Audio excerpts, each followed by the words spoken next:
Nesse vídeo vamos terminar o livro de Isaías, capítulos 64 a 66. É um final glorioso à altura do livro. Esses 3 últimos capítulos são tremendos, maravilhosos.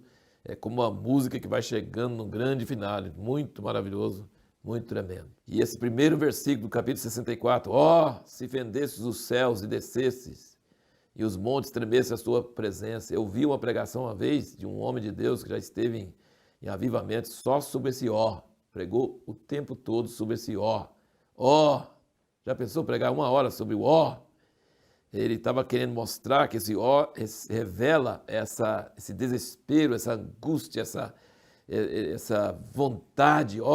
Se fendesses os céus e descesse. Muitas vezes as pessoas oram, mas oram com calma, oram pacificamente, e não tem essa angústia, esse clamor, né? O traz a presença de Deus, faz a presença de Deus descer sobre nós. Maravilhoso. Também tem um versículo assim maravilhoso aqui, que é no versículo 4, ele diz: desde a antiguidade não se ouviu, nem com ouvidos se percebeu, nem com os olhos se viu um Deus, além de ti, que opera a favor daquele que por ele espera. Lá em 1 Coríntios, Paulo cita isso, que Deus tem preparado coisas que nós nem imaginamos, nunca ouvimos, nunca vimos, é tremendo. E no versículo 6, ele fala que as nossas justiças são como trapo de imundícia. Então isso também acaba com toda a justiça própria, de achar que nós merecemos alguma coisa. O que nós fazemos de ruim, é claro que é ruim. Mas o que fazemos de bom também é trapo de imundícia. As motivações são erradas. Então, assim, isso é uma coisa impressionante, como as Escrituras trazem e tornam isso bem claro.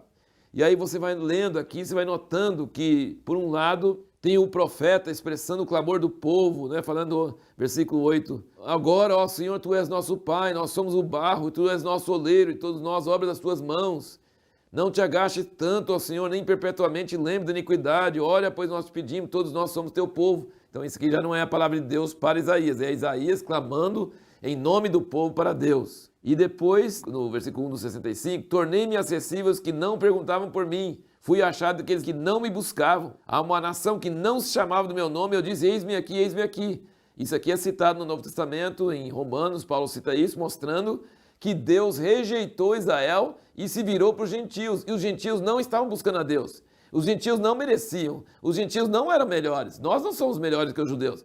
Mas Deus quis mostrar uma lição para Israel. E falou assim, vocês adoram ídolos, pedra e pau? Eu vou trazer um povo que vocês vão falar assim, você Deus tem dó, você vai aceitar esse povo? E ele falou assim, eu vou mostrar para vocês. Eu vou me revelar para um povo que vocês desprezam, para mostrar como aqueles ídolos que vocês adoravam me faziam raiva. Então Deus nos incluiu os gentios para fazer raiva nos judeus. Olha que coisa impressionante. E isso é exatamente isso mesmo. E aí no versículo 2 ele diz, e estendi as minhas mãos o dia todo a um povo rebelde, que anda por um caminho que não é bom. Então, se você quer entender muito sobre isso, lê Romanos, e principalmente Romanos 11, você vai entender que Deus levou os judeus a mostrar que eles não prestam, e levou os gentios, que já claro que não prestavam. Então ninguém presta e ninguém tem justiça. E Deus quis fazer isso para nos mostrar que nós não temos justiça, mas Ele tem misericórdia e Ele vai aceitar tanto o gentio como o judeu pela graça, pela misericórdia e não por merecimento. E uma das coisas que você vê sempre no livro todo, não só de Isaías, dos outros profetas, é que Deus vai castigar o povo dele, Israel, tanto que vai sobrar só um restinho.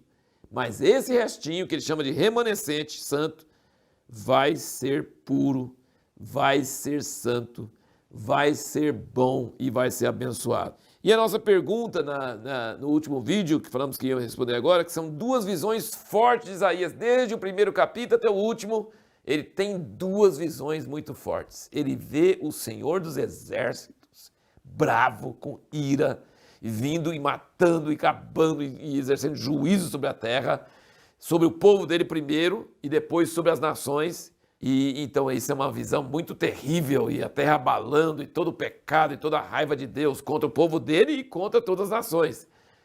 Isso é uma visão. E a outra visão, ele vê o lobo e o cordeiro deitando juntos, o leão e o bezerro, o menino brincando na cova com a cobra venenosa, paz, o braço do Senhor, o renovo de Jessé, reinando com graça, com amor, e nunca mais Deus irando, e nunca mais tendo nenhum problema, e a terra sendo cheia da glória do Senhor. São duas visões tão diferentes, né?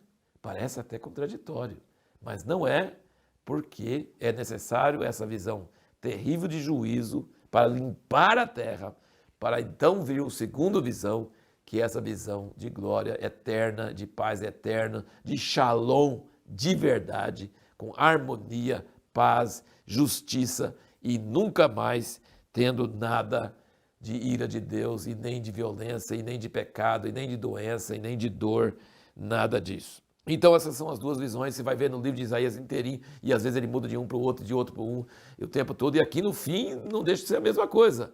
E você precisa entender que em Deus tem essas duas coisas, ira e justiça, e amor e misericórdia, e Deus nunca vai deixar de ter. Só que na vida eterna, toda a ira de Deus vai estar no inferno, e todo o amor de Deus vai estar no céu, no paraíso, na nova terra e novos céus. É duas coisas totalmente diferentes, mas tem as duas coisas. Então dá só uma olhada, só para dar um exemplo aqui, no capítulo 66, o último capítulo, o versículo 12, ele diz: pois assim diz o Senhor, eis que estenderei sobre ela a paz como um rio, e a glória das nações como um ribeiro que transborda. Então mamareis ao colo, vos trarão, e sobre os joelhos vos afagarão. Como alguém a quem consola sua mãe, assim eu vos consolarei, em Jerusalém vocês serão consolados. Isso vereis, e alegrar-se-á o vosso coração, e os vossos ossos reverdecerão como a erva tenra. Então a mão do Senhor será notória aos seus servos, e ele se indignará contra os seus inimigos. Pois eis que o Senhor virá com fogo, os seus carros serão como torvelinho, para retribuir a sua ira com furor, a sua repreensão com chama de fogo. Porque com fogo e com sua espada entrará o Senhor em juízo com toda a carne, e os que forem mortos pelo Senhor serão muitos. Olha, você viu como é que mudou?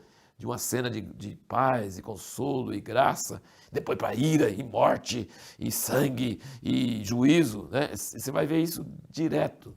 E aí no versículo 22 ele diz: como os novos céus e a nova terra que hei de fazer durarão diante de mim, diz o Senhor, assim durará a vossa posteridade e o vosso nome.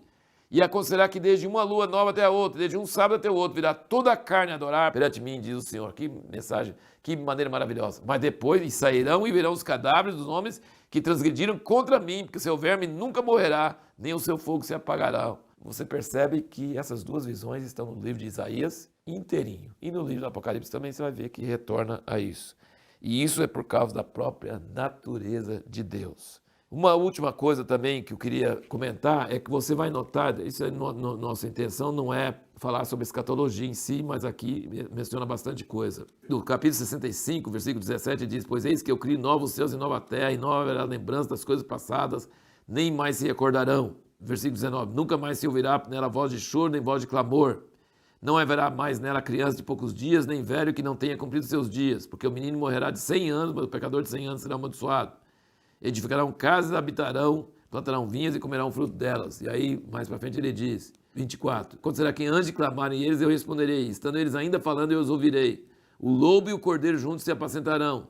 O leão comerá palha como o boi, pó será comida da serpente. Não farão mal nem dano algum em todo o meu santo monte, diz o Senhor. Então, aí você pergunta, mas é novo céu e nova terra, mas ainda vai ter morte, morre com 100 anos, o pecador, ainda vai ter um pecador e tal.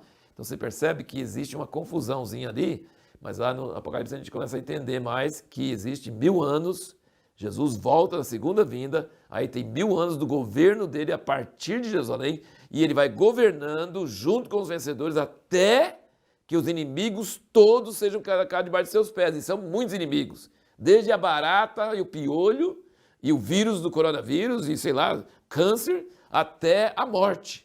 Então, durante 1000 anos, Jesus vai reinar para governar sobre todas as coisas, e vai pôr o inimigo debaixo do pé, e vai pôr o inimigo debaixo do pé, e vai pôr no inimigo. E o último inimigo será a morte. Aí vem a segunda ressurreição, todos os mortos. Quando acaba com a morte, não tem jeito de ficar morto. Aí todos os mortos estarão vivos. Aí vem o juízo final e os novos céus e nova terra, e aí não vai ter mais pecador, como ele diz aqui, e não vai ter nada dessas mortes, não vai ter nada disso. Então, existe uma fase intermediária, que é o milênio, onde tem morte, mas não tem doenças, e tem o governo de Jesus e não tem o governo de Satanás e todas essas coisas. Então, se você ficou confuso com isso, depois você faz um curso de escatologia e estuda sobre isso. Mas essa aí, pelo menos, é uma explicação que eu tenho para essas passagens, às vezes, meio contraditórias. Nós vamos começar outro livro da Bíblia, Jeremias, no próximo vídeo. E qual a pergunta que nós vamos fazer para responder?